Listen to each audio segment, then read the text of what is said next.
ಭಾನುವಾರ ಕಲ್ಯಾಣ ನಗರದ ಬಸವ ತತ್ವ ಪೀಠದಲ್ಲಿ ಏರ್ಪಡಿಸಲಾಗಿದ್ದ 58ನೇ ಶಿವಾನುಭವ ಗೋಷ್ಠಿಯಲ್ಲಿ selfiebook.ai ಆಪ್ ಅನ್ನ ಬಸವ ತತ್ವ ಪೀಠದ ಶ್ರೀಗಳಾದ ಬಸವ ಮರುಳಸಿದ್ಧ ಶ್ರೀಗಳು, ಕರಡಿಗವಿ ಮಠದ ಶಿವಶಂಕರ ಶಿವಯೋಗಿ ಮಹಾಸ್ವಾಮಿಗಳು ಹಾಗೂ ಶಿರಸಂಗಿಯ ಮಹಾಲಿಂಗೇಶ್ವರ ಮಠದ ಶ್ರೀ ಬಸವ ಮಹಾಂತ ಸ್ವಾಮಿಗಳು ಉದ್ಘಾಟಿಸಿದರು. ಚಿಕ್ಕಮಗಳೂರಿನ ಉದ್ಯಮಿಗಳು ಹಾಗೂ ಸೆಲ್ಫಿ ಬುಕ್ ಆಪ್ನ ಸಂಸ್ಥಾಪಕರೂ ಆದ ನಂಜೇಶ್ ಬೆಣ್ಣೂರು ಮಾತನಾಡಿ, ಅನೇಕ ಆಪ್ಗಳಲ್ಲಿನ ಲೋಪದೋಷಗಳನ್ನು ನೋಡಿ ಅದನ್ನ ಸರಿಪಡಿಸಿಕೊಂಡು ಈ ಆಪ್ ಅನ್ನ ತಯಾರಿಸಲಾಗಿದೆ.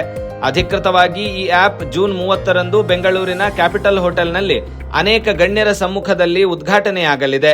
ಆದರೆ ನಮಗೆ ಬಸವ ತತ್ವ ಪೀಠ ಶಕ್ತಿ ಕೇಂದ್ರ ಮತ್ತು ಶ್ರದ್ಧಾ ಕೇಂದ್ರವಾಗಿರುವುದರಿಂದ ಇಲ್ಲಿ ಮೊದಲು ಉದ್ಘಾಟನೆ ಮಾಡುತ್ತಿರುವುದಾಗಿ ತಿಳಿಸಿದರು. ಬಸವ ತತ್ವ ಪೀಠದ ಶ್ರೀಗಳಾದ ಬಸವ ಮರುಳಸಿದ್ಧ ಶ್ರೀಗಳು ಆಶೀರ್ವಚನ ನೀಡಿ ಬಸವ ತತ್ವ ಪೀಠದ ಮೇಲಿನ ಶ್ರದ್ಧೆ ಭಕ್ತಿಯನ್ನಿಟ್ಟು ನಂಜೇಶ್ ಬೆಣ್ಣೂರ್ರವರು ಇಲ್ಲಿ ಆಪ್ ಉದ್ಘಾಟಿಸಿದ್ದಾರೆ. ಅವರ ಆಪ್ ಯಶಸ್ವಿಯಾಗಲಿ ಮತ್ತು ಅವರ ಮುಂದಿನ ಎಲ್ಲಾ ಕೆಲಸಗಳ ಮೇಲೆ ಬಸವಣ್ಣನವರ ಆಶೀರ್ವಾದವಿರಲಿ ಎಂದರು. ಬಹಳ ಜನ ಕನಸಿರ್ಬೋದು, ಬಸವತತ್ವ ಪೀಠದೊಳಗೆ ಈ ಮೊಬೈಲ್ ಫೋನ್ ಆ್ಯಪ್ ಬಿಡುಗಡೆ ಮಾಡಿಸೋಂಥದ್ದು ಏನಿದು ಅಂತೇಳಿ ನಿಮಗೆಲ್ಲ ಅನಿಸಿರ್ಬೋದು. ಅದರ ಪರಿಣಾಮಗಳು ಮುಂದಿನ ದಿನಗಳಲ್ಲಿ ಎಲ್ರಿಗೂ ಗೊತ್ತಾಗ್ತವೆ. ಎಲ್ಲ ಪ್ರಶ್ನೆಗಳಿಗೂ ಇವತ್ತು ಉತ್ತರ ಹೇಳೋಕ್ಕಾಗಲ್ಲ. ಆದರೆ ಇವತ್ತು ಜಗತ್ತು ಯಾವುದ್ರ ಮೇಲೆ ನಡೀತಾ ಇದೆ, ಜಗತ್ತನ್ನು ನಿಯಂತ್ರಣ ಮಾಡ್ತಿರ್ತಕ್ಕಂಥದ್ದು ಯಾವುದು, ಜಗತ್ತಿನ ವಿಚಾರಧಾರೆಯನ್ನು ನಿಯಂತ್ರಣ ಮಾಡ್ತಿರ್ತಕ್ಕಂಥ ಶಕ್ತಿ ಎಲ್ಲಿ ಕೇಂದ್ರೀಕೃತವಾಗಿದೆ ಅನ್ನೋದನ್ನು ಅರ್ಥ ಮಾಡಿಕೊಂಡಂಥವರಿಗೆ ಇಂಥ ಒಂದು ಅಪ್ಲಿಕೇಶನ್ಗಳ ಅಗತ್ಯ ಮತ್ತು ಅನಿವಾರ್ಯತೆ ಏನು ಅನ್ನುವಂಥದ್ದು ಅರಿವಿಗೆ ಬರುತ್ತೆ. ಆ ದೃಷ್ಟಿಯಿಂದ ಇವತ್ತು ನಮ್ಮ ಕನ್ನಡದವರು, ನಮ್ಮ ಭಾರತೀಯರು, ನಮ್ಮ ದೇಶದವ್ರು, ನಮ್ಮ ಪರಂಪರೆಯವರು ಒಂದು ಆ್ಯಪನ್ನು ಬಿಡುಗಡೆ ಮಾಡಿರ್ತಕ್ಕಂಥದ್ದು ತುಂಬ ಅನುಕೂಲಕರವಾಗಿರ್ತಕ್ಕಂಥ ಒಂದು ಬೆಳವಣಿಗೆ ಅಂತ ನಾನು ಭಾವಿಸ್ಕೊಳ್ತೇನೆ. ಆ ದೃಷ್ಟಿಯಿಂದ ಮತ್ತು ಆ ಆ್ಯಪ್ ಬಗ್ಗೆ, ಅದರ ತಾಂತ್ರಿಕತೆ ಬಗ್ಗೆ, ಅದು ಹೇಗೆ ಕೆಲಸ ಮಾಡುತ್ತೆ ಅನ್ನೋದ್ರ ಬಗ್ಗೆ ತುಂಬ ಅರ್ಥಪೂರ್ಣವಾಗಿ ನಮ್ಮ ನಂಜೇಶ್ ಅವರು ಅದನ್ನು ಬೆಳೆಸಿರ್ತಕ್ಕಂಥ ನಂಜೇಶ್ ಅವರೇ ಅದನ್ನೆಲ್ಲದನ್ನು ಕೂಡ ನಿಮ್ಮ ಗಮನಕ್ಕೆ ತಗೊಂಡು ಬಂದಿದ್ದಾರೆ. ಭಾಳ ಮುಖ್ಯವಾಗಿ ಈ ಸೆಲ್ಫಿ ಬುಕ್ ಆ್ಯಪ್ದು ಒಂದು ವಿಶೇಷತೆ ಏನಪ್ಪ ಅಂತ ಹೇಳಿದ್ರೆ, ನಮ್ಮದು ಅನ್ನೋದು, ನಮ್ಮ ಕನ್ನಡದ್ದು, ನಮ್ಮ ಭಾರತದ್ದು, ನಮ್ಮ ಹಿಂದೂಸ್ತಾನದ್ದು, ನಮ್ಮ ದೇಶದ್ದು ಅನ್ನುವಂಥ ಒಂದು ಅಭಿಮಾನ ಈ ಆ್ಯಪ್ ಜೊತೆಗಿದೆ ನಮಗೆ. ಆಮೇಲೆ ನಮ್ಮದೆಲ್ಲ ಸಮಯವನ್ನು ಯಾರೋ ಹಣ ಮಾಡಿಕೊಳ್ಳೋಕ್ಕೆ ಹಾಕ್ಬಿಡ್ಬೇಕು, ನಮ್ಮವರೇ ಹಣ ಮಾಡಿಕೊಳ್ಳಿ, ನಮ್ಮ ದೇಶಕ್ಕೆ ಕೊಡಲಿ ಅನ್ನುವಂಥ ಹಿನ್ನೆಲೆಯಲ್ಲಿ ಈ ಆ್ಯಪನ್ನು ನಾವೆಲ್ಲರೂ ಕೂಡ ಬಳಸ್ತಾ ಹೋಗಬೇಕು. ಮತ್ತು ಎಲ್ಲದಕ್ಕಿಂತ ಮುಖ್ಯವಾಗಿ ಅವ್ರು ಹೇಳಿದ್ದೇನಪ್ಪ ಅಂತಂದರೆ, ಇಷ್ಟೆಲ್ಲ ಆ್ಯಪ್ಗಳನ್ನು ಸೇರಿಸಿಕೊಂಡು ಅಲ್ಲಿರ್ತಕ್ಕಂಥ ಎಲ್ಲ ಕೊರತೆಗಳನ್ನು ನೀಗಿಸಿಕೊಂಡು ನಿರ್ಮಾಣ ಮಾಡಿರ್ತಕ್ಕಂಥ ಒಂದು ಅಪರೂಪದ ಆ್ಯಪ್ ಇದು ಅನ್ನುವಂಥದ್ದನ್ನು ಅವರು ಇಲ್ಲಿವರೆಗೆ ಬಂದಿರತಕ್ಕಂಥ ಆ್ಯಪ್ಗಳಲ್ಲಿ ಒಂದು ಪರಿಪೂರ್ಣ ಆ್ಯಪ್ ಅನ್ನುವಂಥ ಒಂದು ಅರ್ಥ ಬರುವ ಹಾಗೆ ಅವರ ಹಲವಾರು ವಿಚಾರಗಳನ್ನು ಆ್ಯಪ್ ಕುರಿತಾಗಿ ನಂಜೇಶ್ ಅವರು ಈಗಾಗಲೇ ನಮ್ಮೆಲ್ಲರ ಜೊತೆಯಲ್ಲಿ ಹಂಚಿಕೊಂಡಿದ್ದಾರೆ. ನಾಳೆ ಬೆಂಗಳೂರಲ್ಲಿ ಅದರ ಒಂದು ಅಧಿಕೃತವಾಗಿ ಬಿಸ್ನೆಸ್ದಾರರಿಗೆ ಅದನ್ನೆಲ್ಲ ಪರಿಚಯ ಮಾಡುವಂಥ ಒಂದು ಲಾಂಚ್ ಆಗುತ್ತೆ. ಆದರೆ ಅದಕ್ಕಿಂತ ಪೂರ್ವದಲ್ಲಿ ನಮ್ಮ ಮಠದಲ್ಲಿ ಆಗಬೇಕು ಅನ್ನುವಂಥ ಒಂದು ಹಿನ್ನೆಲೆ ಇಟ್ಕೊಂಡು ಈಗ ಇವರೆಲ್ಲ ಮಾಡ್ತಾರೆ, ನೋಡಿದ್ದೀರಲ್ಲ ನೀವು, ಉಪಗ್ರಹಗಳನ್ನು ಲಾಂಚ್ ಮಾಡ್ಬೇಕಾದ್ರೆ ತಿರುಪತಿಗೆ ಹೋಗಿ ಪೂಜೆ ಮಾಡ್ಕೊಂಡು ಬರ್ತಾರೆ. ಹಾಗೆ ಇವರು ಶ್ರದ್ಧಾ ಕೇಂದ್ರ ಬಸವತತ್ವ ಪೀಠ, ಆ ಶ್ರದ್ಧಾ ಕೇಂದ್ರದಲ್ಲಿ ಬಂದು ನಾವು ಇದನ್ನು ಲಾಂಚ್ ಮಾಡಿದ್ವಿ ಅಂತಂದರೆ ನಮಗೆ ಒಳ್ಳೆಯದಾಗುತ್ತೆ ಅನ್ನುವಂಥ ನಂಬಿಕೆಯಿಂದ ಅವರು ಇಲ್ಲಿ ಬಂದು ಈ ಆ್ಯಪನ್ನು ಲಾಂಚ್ ಮಾಡಿದರು.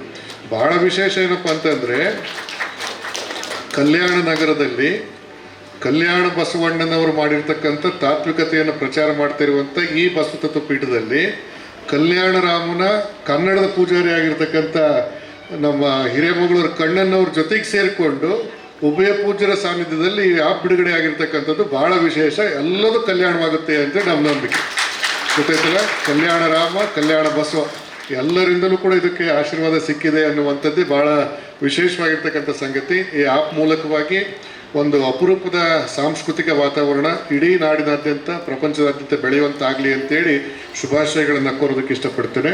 ನಂತರ ಗಣೇಶ್ ಅಮೀನಗಡ ಹಾಗೂ ಜಗದೇವ ಗಲಗಲಿ ಅವರ ಮಧುರ ಚನ್ನ ಏಕವ್ಯಕ್ತಿ ನಾಟಕವನ್ನ ಏರ್ಪಡಿಸಲಾಗಿತ್ತು. ಕಾರ್ಯಕ್ರಮದಲ್ಲಿ ಕನ್ನಡದ ಪೂಜಾರಿ ಹಿರೇಮಗಳೂರು ಕಣ್ಣನ್ ಸೇರಿದಂತೆ ಅನೇಕರು ಉಪಸ್ಥಿತರಿದ್ದರು. ಚನ್ನಮಲ್ಲಪ್ಪ ಗಲಗಲಿ ಅರ್ಥ ಆಗಲಿಲ್ಲ, ಯಾರು ಚನ್ನಮಲ್ಲಪ್ಪ, ಯಾರು ಗಲಗಲಿ ಅಂತ. ಅದನ್ನೇ ನಾನು ಮಧುರ ಚೆನ್ನ ಅಂತಂದ ತಕ್ಷಣ ಮಧುರ ಚೆನ್ನ ಸ್ವಲ್ಪ ಗೊತ್ತು, ಆದರೆ ಚನ್ನಮಲ್ಲಪ್ಪ ಯಾರು?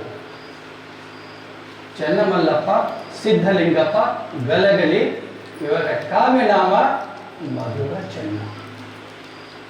ಭಾಳ ಜನರಿಗೆ ಯಾಕೆ ಚನ್ನಮಲ್ಲಪ್ಪ ತಕ್ಷಣ ಗೊತ್ತಾಗಲ್ಲ. ಚನ್ನಮಲ್ಲಪ್ಪ ನನ್ನ ತಂದೆ ಸಿದ್ಧಲಿಂಗಪ್ಪ, ತಾಯಿ ಅಂಬವ್ವ. ನಮ್ಮ ಅಣ್ಣ ಹೆಸರು ಗಲಗಲಿ. ನಮ್ಮ ಊರು ಹಲಸಂಗಿ. ಹಲಸಂಗಿ ಎಲ್ಲಿ ಬರುತ್ತೆ ಅಂತಂದ್ರೆ ಉತ್ತರ ಕರ್ನಾಟಕದ ಬಿಜಾಪುರ ಜಿಲ್ಲೆಯ ಆಗಿನ ಇಂಡಿ ತಾಲೂಕು, ಈಗಿನ ಚರ್ಚಣ ತಾಲೂಕಿನಲ್ಲಿ ಒಂದು ಹಳ್ಳಿ ಹಲಸಂಗಿ. ಆದರೆ ನಾನು ಹಲಸಂಗಿಯ ಅಂತ ಹೇಳಿದ್ರು ಕೂಡ ಎಲ್ಲ ಬಂದ ಹಲಸಂಗಿ ಮಧುರ ಚೆನ್ನ, ಹಲಸಂಗಿ ಮಧುರ ಚೆನ್ನ ಅಂತ ಹೇಳಿದ್ರು ನನ್ನ ಹುಟ್ಟಿದ್ದು ಊರು ಹಲಸಂಗಿ ಅಲ್ಲ. ಏನು ಆಶ್ಚರ್ಯ ಅನ್ನಿಸ್ತದ? ಹೌದು, ನನ್ನ ಜನ್ಮಸ್ಥಳ ಹಲಸಂಗಿಯಿಂದ 8 ಮೈಲಿ ದೂರ ಇರತಕ್ಕಂಥ ಲೋಣಿ ಅನ್ನತಕ್ಕಂಥ ಒಂದು ಊರು, ಲೋಣಿ ಬೀಕಿ ಅಂತ. 1903ನೇ ಇಸ್ವಿ ಜುಲೈ 31ರಂದು ಲೋಣಿ ಬೀಕಿಯಲ್ಲಿ ನನ್ನ ಜನನ ಆಯಿತು. ತಂದೆ ಸಿದ್ದಲಿಂಗಪ್ಪ, ತಾಯಿ ಅಂಬವ್ವ.